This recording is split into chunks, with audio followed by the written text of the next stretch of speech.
Mesdames, Messieurs, bonsoir. Il est 20h sur les antennes de la télé Futur Média. C'est parti pour le sommaire de cette édition. Le procès État du Sénégal Karim Wade s'est ouvert ce lundi à Paris. Les avocats de la défense contestent la confiscation des biens de leurs clients. Ibrahima Kamara sera en direct de la capitale française dans ce journal.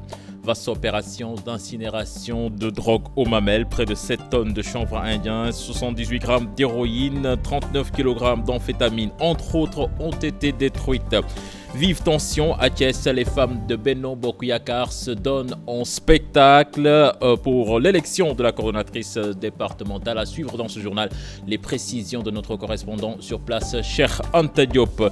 Ce bras de fer au marché Diola entre la mairie de Dalifort et les commerçantes.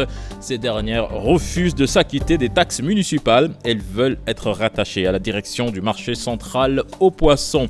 Et puis à suivre en fin de journal, l'invité de la rédaction, Mahmoud Ibra Kane, reçoit Maître Elhadji Amadou Sall, avocat de Karim Wade. Voilà le sommaire de cette édition. Dans quelques instants, le développement.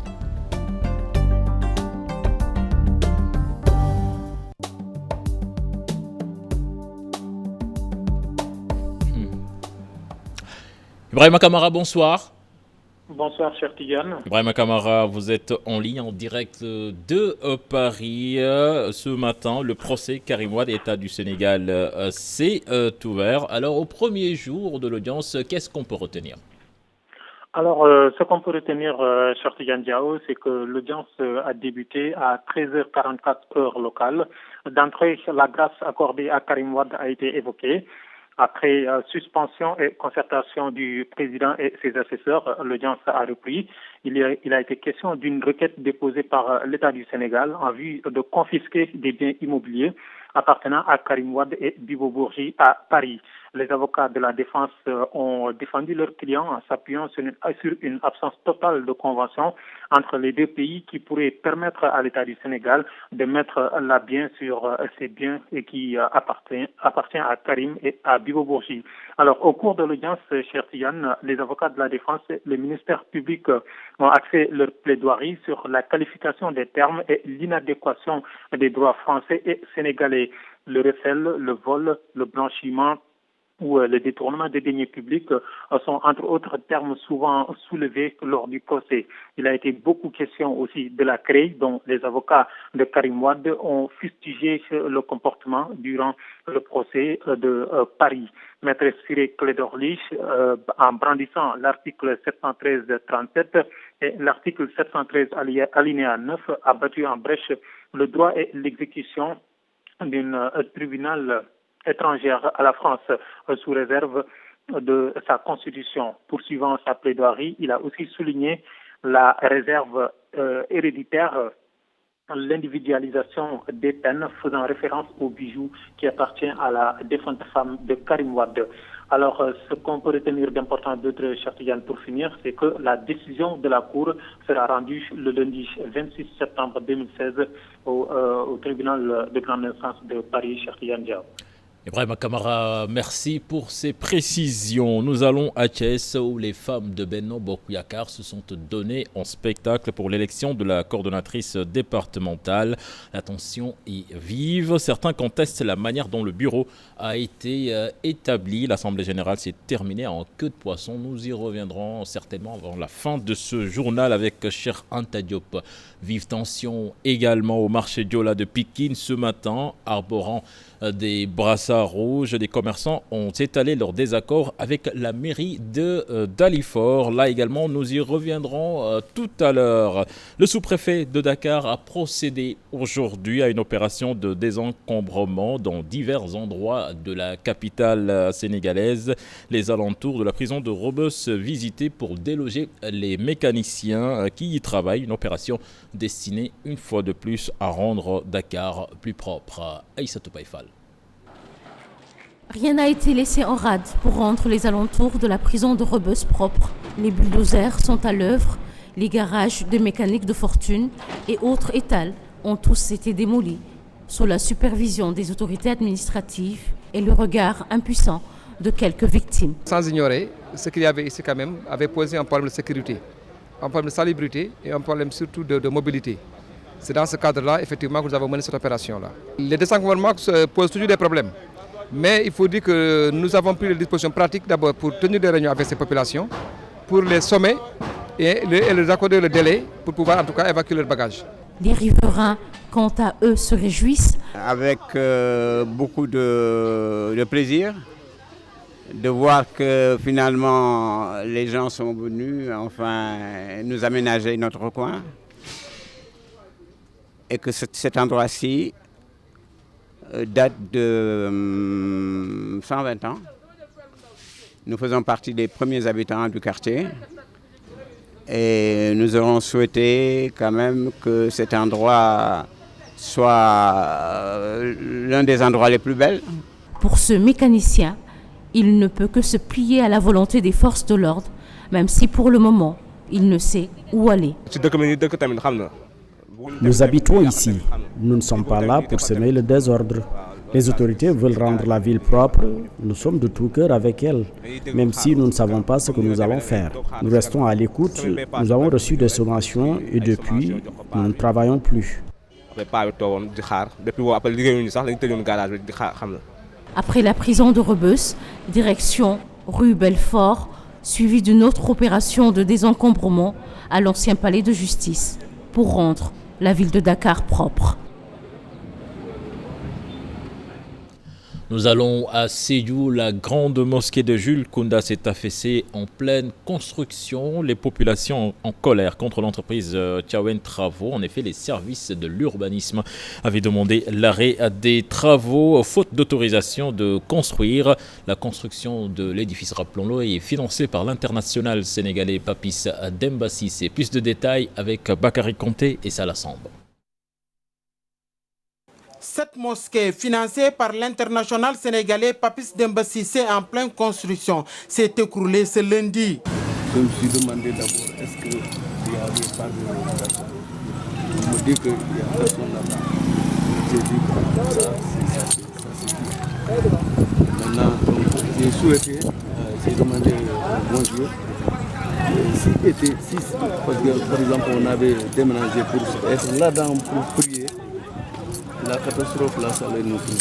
Les populations de Jules Kounda sont très remontées contre l'entreprise Tiawen Travaux, chargée de la construction. Selon elle, l'entrepreneur a utilisé beaucoup de fer de 6. Le service régional de l'urbanisme avait même fait une sommation pour demander l'arrêt des travaux. Le début du projet, pour rappeler l'entrepreneur à se conformer.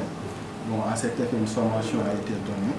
Par la suite aussi, bon, il y a certains dignitaires qui se sont regroupés pour venir me voir, bon, pour dire que bon, pour venir me dire bon, de passer là-bas. Je suis encore passé là-bas avec mon technicien. On a regardé les matériaux et autour. Bon. À Sédhiou, beaucoup de chantiers sont dans la même situation, des constructions sans aucune autorisation. Bon, à Sédhiou, on est vraiment confronté à des problèmes d'habitat spontané, des zones où les gens veulent construire mais ils ne peuvent pas disposer d'autorisation de construire parce qu'il n'y a pas tous les documents légaux. Donc aujourd'hui, le principal problème qu'il faudra régler, c'est d'abord le problème de cette habitation spontanée, cette habitation précaire, qui pose autant de problèmes. Parce qu'aujourd'hui, les gens veulent construire, mais ils ne disposent pas de documents pour pouvoir déposer cette autorisation de construire. Papis Demba Cissé promet de reprendre les travaux dans les plus brefs délais, selon son père. Nous restons dans le sud du pays avec la société civile de la Casamance qui s'érige en bouclier contre le mariage précoce des filles.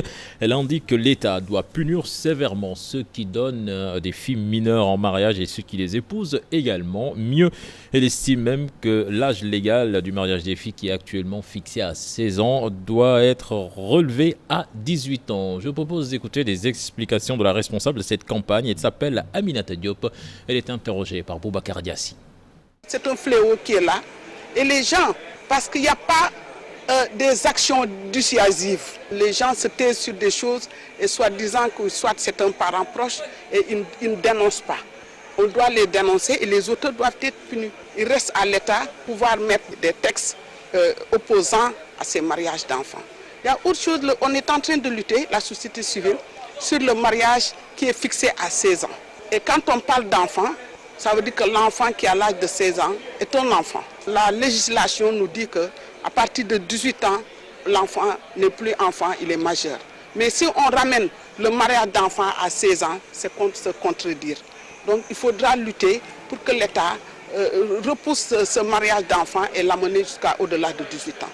Je vous l'annonçais tout à l'heure, vive tension au marché Diola de Pikine ce matin. Arborant des brassards rouges, les commerçants ont étalé leur désaccord avec la mairie de Dalifort. Ils refusent de s'acquitter des taxes municipales. Les marchands veulent être rattachés à la direction du marché central aux poissons et les autorités locales les ont forcés à fermer boutique. L'arbitrage des autorités compétentes est vivement souhaité, n'est-ce pas, Salif Sow? La police intervient, l'ordre est rétabli. Le marché Diola de Pikine retrouve son calme, plus ou moins. C'était chaud, la contestation vive. Les commerçantes protestaient. Elles disent s'acquitter doublement d'une même taxe municipale.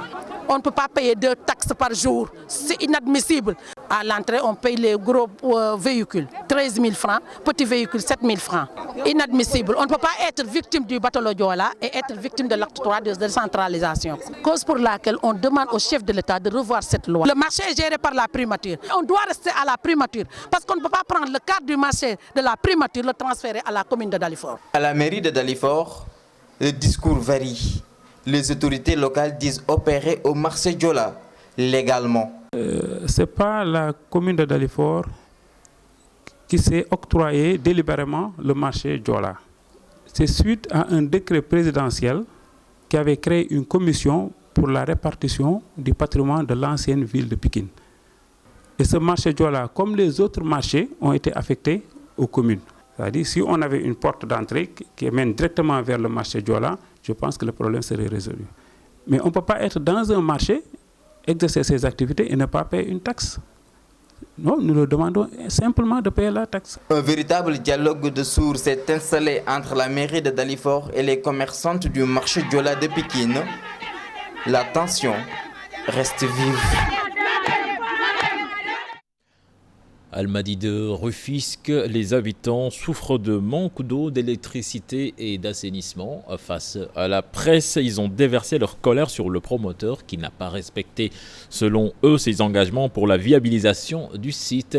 Ils promettent de passer à la vitesse supérieure pour mieux se faire entendre. Ousseinou Thiam, Biradiagne. Située à quelques jets de l'autoroute à péage, la cité Almadies de Rufisque ne dispose ni d'eau, ni d'électricité, encore moins de réseau d'assainissement. Un véritable calvaire pour ces premiers habitants de cette localité, essentiellement composée de fonctionnaires. Depuis 10 ans, les gens courent derrière ça pour venir habiter dans leurs habitations. Parce que tu ne peux pas habiter là où il n'y a pas eau ni électricité. Peut-être nous déplorons tous ces problèmes-là. Et nous constatons que nos femmes, pour avoir de l'eau, c'est un problème. Ils achètent de l'eau avec les charretiers. Il peut y avoir des conséquences sur le plan sanitaire. L'hivernage va venir bientôt. Et c'est les vacances. Nos enfants n'ont pas où jouer. Le sol est argileux. S'il pleut, il va rester 2 à 3 jours avant que l'eau ne s'évapore. Il n'y a pas d'assainissement, il n'y a pas de voirie. C'est-à-dire que les gens, pendant l'hivernage, ils sont obligés de mettre leur voiture à côté, juste à côté pour rentrer dans leur maison. Parce que le sol est argileux et on ne peut pas accéder. Des populations aujourd'hui courroucées par ces nombreux manquements et qui pointent du doigt le promoteur en charge de la viabilisation du site. Depuis 10 ans, on court derrière ça, alors que les gens veulent venir habiter dans leurs maisons qui sont déjà prêtes. Maintenant, ce que nous voulons, c'est que le promoteur vienne terminer les travaux. Tantôt, il vient faire des actions pour leurrer les gens, après il retourne. Donc nous interpellons les autorités pour qu'ils viennent nous aider quand même. Après avoir sonné l'alerte, ces populations n'excluent pas de durcir le ton afin de contraindre les autorités à trouver une solution à leur calvaire. Gad Gomen souffre également le martyr, ce village situé à proximité des industries chimiques du Sénégal. De Mboro est victime de pollution des produits chimiques. Ces populations exigent des autorités des ICS la délocalisation de leur village. Charanta Diop, c'est la terre.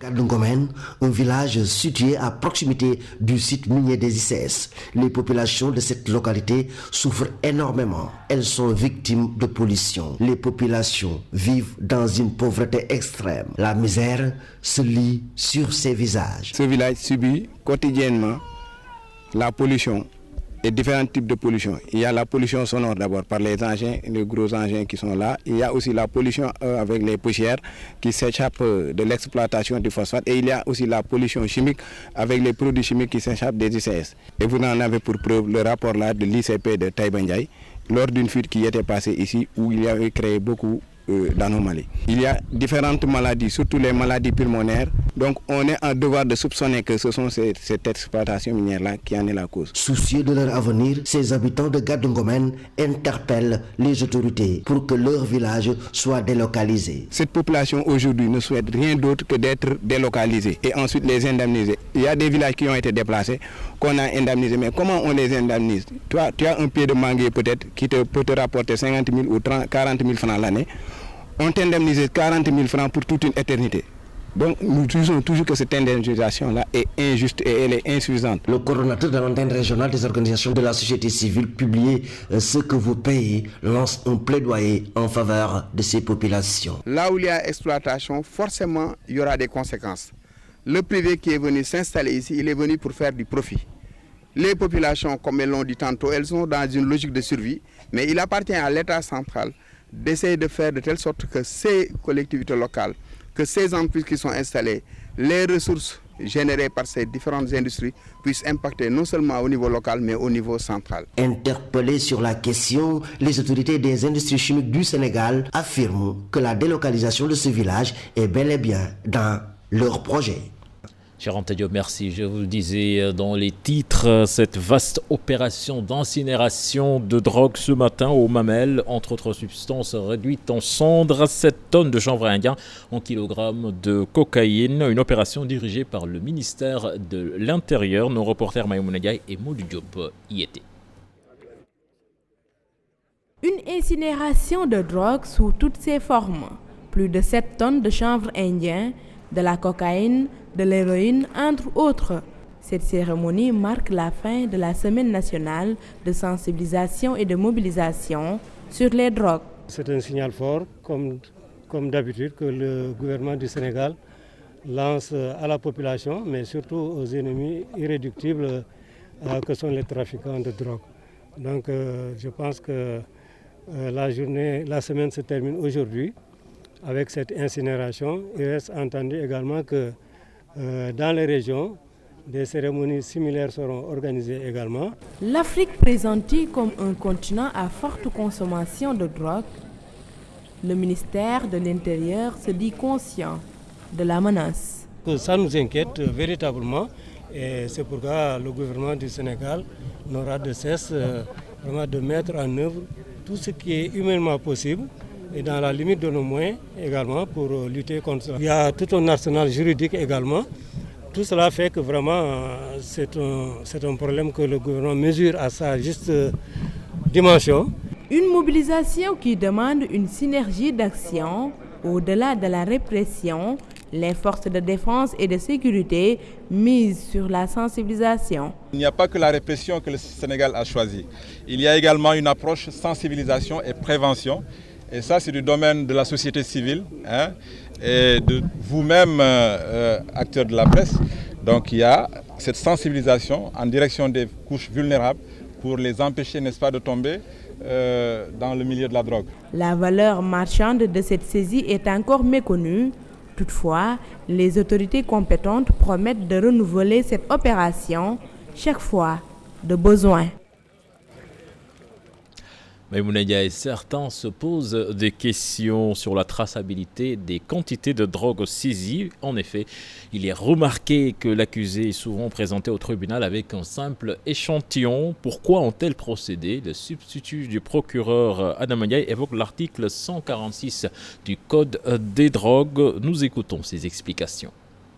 La seule obligation qui est faite, ce n'est pas en fait d'amener les scellés, mais d'avoir un échantillon de cette drogue justement. Ce sont les dispositions de l'article 146 du Code des drogues qui demande à ce qu'un échantillon de la drogue saisie et scellée soit présenté au tribunal. C'est la seule obligation qui est faite au tribunal pour avoir la preuve de la matérialité des faits. On ne pourrait pas à chaque fois, par rapport à des quantités importantes de saisie et de scellés, venir avec des sacs et des sacs ou même des tonnes de drogue. cela ne se comprendrait pas. C'est pourquoi le législateur a prévu, à travers les dispositions du Code des drogues, qu'on amène un échantillon, donc justement de la drogue. Et puis ce communiqué du Bureau des relations publiques de la police nationale concernant la disparition tragique du brigadier chef des agents de la police Racine Diène engagé dans la CNFPU à Bangui. La police nationale déclare dans un communiqué donc qu'il a été froidement abattu par balle par le groupe d'autodéfense d'Antibalaka le 24 juin 2016 vers 11h au quartier Miskine. Il tombe avec honneur en s'acquittant d'un devoir noble, celui de vouloir amener la paix dans une région meurtrie. La direction générale de la police présente ses vives condoléances à la famille éplorée et promet que toute la lumière sera faite sur les circonstances du drame. Les modalités de rapatriement de la dépouille sont en train d'être diligentées. Le syndicat unique des éleveurs du Sénégal, très en colère contre les autorités du pays, une colère qui fait suite à l'arrestation d'une de leurs camarades, Mariama Massen. Elle s'appelle une femme éleveur actuellement en garde à vue. Elle est incarcérée au camp pénal de Birkelane parce que ses vaches se sont introduites dans un champ de manioc, une attitude qui dénote du peu de considération vis-à-vis des éleveurs, selon le secrétaire général du syndicat. Plus de détails avec Aminata Mbaresso et Ababakar Kamara. L'arrestation de Mariama Massen, l'acte de trop pour le syndicat unique des éleveurs du Sénégal. Aliou Dia et ses camarades se désolent de la manière dont leur camarade a été arrêté et mise en garde à vue au camp pénal de Kaffrine. Une femme sénégalaise qui s'appelle Mariama Massen, qui est un éleveur, il avait 6 bœufs. Et les 4 sont entrés dans un champ de manioc et le propriétaire du champ a pris les bœufs et la gendarmerie a saisi la femme et l'a enfermée. Non seulement elle est arrêtée, mais on l'a demandé de payer 800 000, on l'a encore emprisonnée. On dit que maintenant c'est trop. Les faits ont eu lieu à Boulé, un village dans le département de Kaffrine. Saisi de l'affaire, le secrétaire général du syndicat unique des éleveurs du Sénégal a tenté de régler les choses, mais en vain. Notre secrétaire général a appelé même le sous-préfet, il a parlé avec le préfet. Mais le préfet, il a fait savoir que même il n'était même pas au courant de ce qui se passe. Il n'a rien fait, ça veut dire qu'aujourd'hui que les éleveurs sont restés en rade. Aujourd'hui, c'est pourquoi on réclame nos droits. Et il ne faut jamais réveiller un volcan qui dort. Les éleveurs, c'est comme un volcan qui dort. Actuellement, la dame Mariama Massen est en détention. Son face-à-face avec le juge est prévu ce mercredi. Parce que nous avons fait le constat depuis l'indépendance jusqu'à aujourd'hui, les éleveurs ont toujours souffert. Et notre vie toujours est en péril. On demande est-ce que c'est possible même aujourd'hui d'être éleveur? Parce que si on voit tout ce qu'on nous fait, on laisse passer, on nous dit maintenant on veut que c'est dénoncé. On veut que ça s'arrête et cette femme aussi soit libre. Pour un règlement à l'amiable de cette affaire, le syndicat unique des éleveurs appelle le président de la République à s'impliquer pour la libération de Mariama Massen. Aminata Mbaresso, je vous disais également en début de journal, les femmes de Benno Bokk Yakaar à Thiès donnent en spectacle pour l'élection de la coordonnatrice départementale.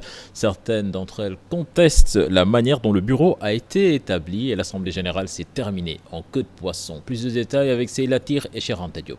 Polémique autour de l'élection de la coordonnatrice départementale des femmes de l'APR à Thiès.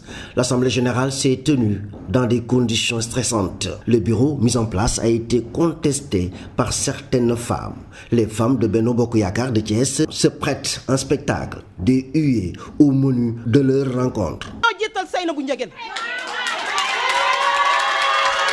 Nous les femmes APR de Thiès, nous nous sommes mobilisés pour démasquer cette mascarade orchestrée par Seynabou Ndiéguène. Si on y prend garde, va entraîner la chute libre de la coalition au niveau de Thiès. Nous contestons d'abord la procédure parce que pour qu'il y ait une assemblée pour élire la coordonnatrice de la structure des femmes de Benno Bokk Yakaar au niveau de Thiès département, il y a des préalables. Donc on devait se concerter entre femmes APR de Thiès et choisir notre coordonnatrice. Un tour d'horloge de discussion, rien n'a changé. L'Assemblée générale se termine en queue de poisson. Les proches de Seynabou Ndiéguène justifient. C'était pour monter le bureau des femmes. Il y avait 19 partis politiques qui étaient présents. Il y avait des mouvements de femmes. Mais je pense que dans ces conditions, on n'arrivera jamais à atteindre nos objectifs. Il faut qu'on cesse et qu'on taise les rivalités. Certaines femmes de Benno Bokk Yakaar de Thiès, très remontées, réclament la présence d'un médiateur du parti qui pourrait contribuer de manière décisive à la mise sur pied d'un bureau consensuel. Nous parlons toujours politique, attaque et réplique entre le PDS et Rewmi après la libération de Karim Wade. Quel avenir pour le bloc de l'opposition? Acteurs et spécialistes de la scène politique se prononcent dans ce sujet, signé Alassane Ba et Mardia. Contre-attaque, certains responsables du PDS n'ont pas raté le leader du Rewmi. La libération de Karim Wade à l'origine du clash. Le bloc de l'opposition est-il menacé? Tout le monde sait que Idrissa Seck ne sent plus depuis très longtemps le PDS dans son entièreté, et surtout en ce qui concerne Karim Wade. En qualifiant de deal la sortie ou la relation entre Macky Sall et Abdoulaye Wade, voir le PDS d'une certaine manière, c'était la pire injure qu'il pouvait jeter, parce que lui sait ce que c'est un deal. Quelle que soit la panique que la libération de Karim a engendrée auprès de M. Idrissa Seck, il devait quand même savoir raison garder et tenir compte effectivement de cette dynamique unitaire de l'opposition qui a été enclenchée depuis le référendum. L'union, le souci premier de la direction du Parti démocratique sénégalais, rappelle le libéral.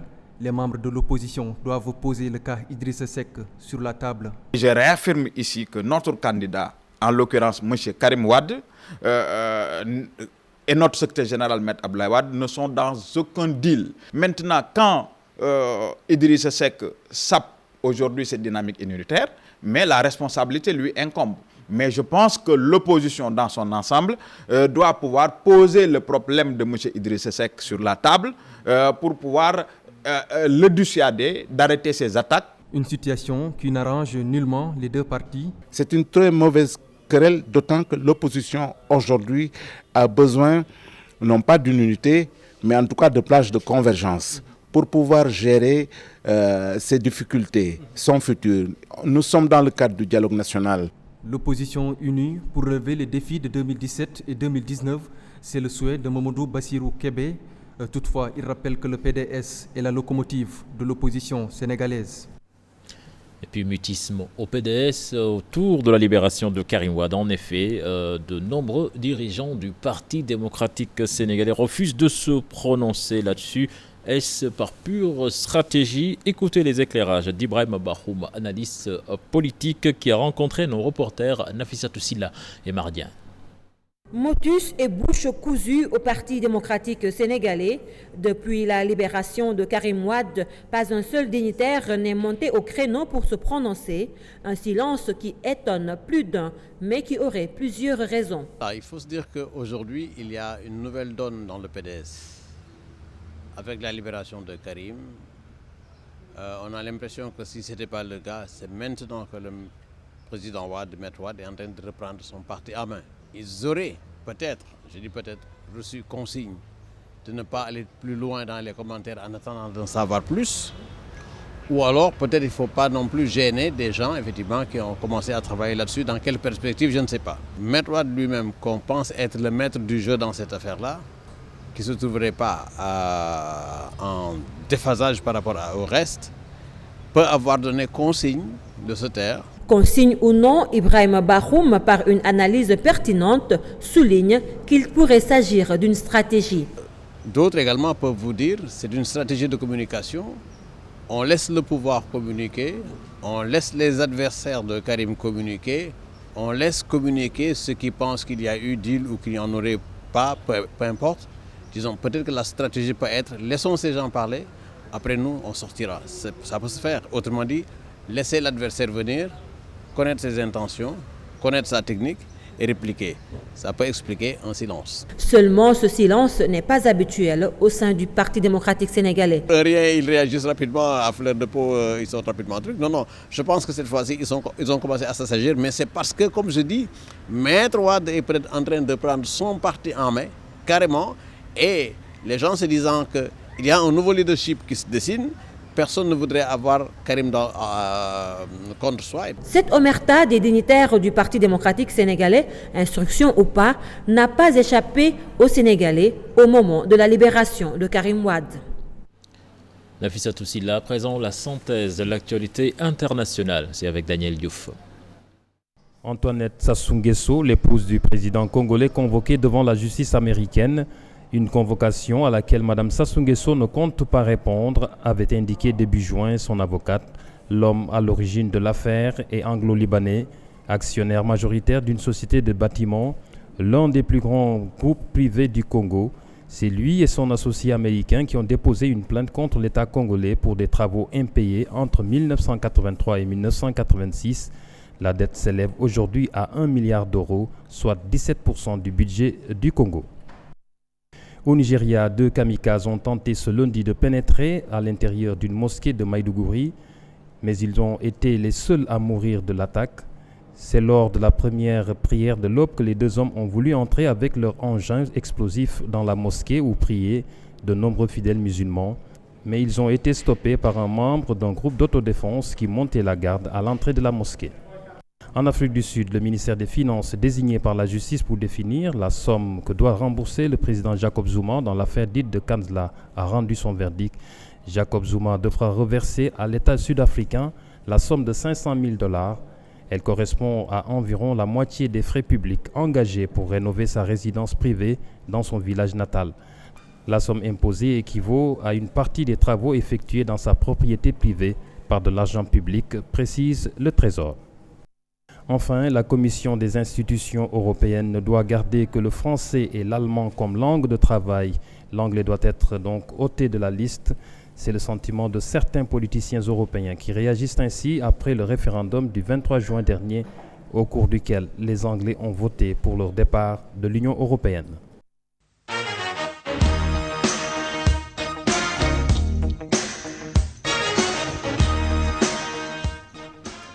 La page des sports que nous démarrons avec ce transfert de Sadio Mané à Liverpool, un montant qui avoisine les 40 millions d'euros, ce qui en fait le joueur le plus cher de l'histoire du football sénégalais, le numéro 10 des Lions qui n'en finit plus de briller depuis qu'il est en Angleterre. Je vous propose de suivre son portrait avec Modou Fall. Dribble, percussion, vitesse, justesse technique, le numéro 10 des Lions possède presque toutes les qualités. Son étoile semble s'illuminer davantage et Mané file droit à une épopée glorieuse. Il peut devenir l'une des stars du football mondial. Ciblé par plusieurs grands d'Europe, le Casacé a finalement choisi les Reds.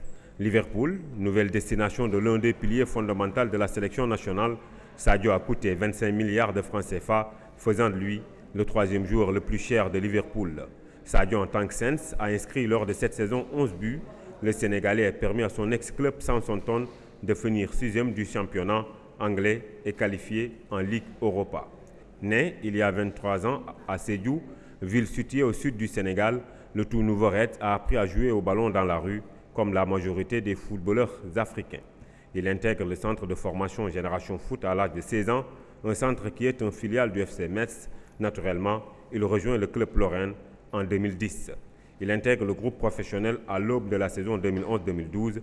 C'est en janvier 2012 qu'il a porté officiellement le maillot grenat. Il séduit la France en passant par le championnat national, aidé par les Jeux Olympiques de Londres où l'équipe sénégalaise est allée jusqu'en quart de finale. Sadio Mané était à 2 doigts de signer au Stade Rennais. Mais son premier contrat pro, il l'a finalement paraphé avec le FC Metz relégué en National 1. Sadio brilla et amena son club presque en 2e division. L'OM, Nice et West Ham s'arrachent le petit prodige sénégalais. Le président messin Bernard Serin, voulant conserver son joyau, demanda 4 millions d'euros, tout en pensant qu'aucun club n'allait verser cette somme. Grande fut sa surprise lorsque le club autrichien Red Bull Salzbourg a déboursé 4 millions d'euros. Sadio a fait parler de lui en Autriche en marquant 30 buts pour une quinzaine de passes décisives. C'est là que Southampton l'avait accroché. Aujourd'hui, le Sénégalais a rejoint l'effectif des Reds de Liverpool. Merci Modofal. Et puis Euro 2016, le champion en titre, l'Espagne, éliminé par l'Italie, défaite de la Roja 2-0. Début italien signé Chiellini, le défenseur, et Graziano Pelé. En ce moment même, c'est l'Angleterre qui essaie de décrocher sa qualification face à l'Islande pour affronter la France. Mais c'est mal parti puisque ce sont les Islandais qui mènent 2-1. Voilà, donc c'est fini pour cette édition. Prochain rendez-vous pour l'information, ce sera à 0h avec le tout en images. Mais en attendant, on vous laisse avec Mamouli Brakan qui reçoit Maître Amadou Sall.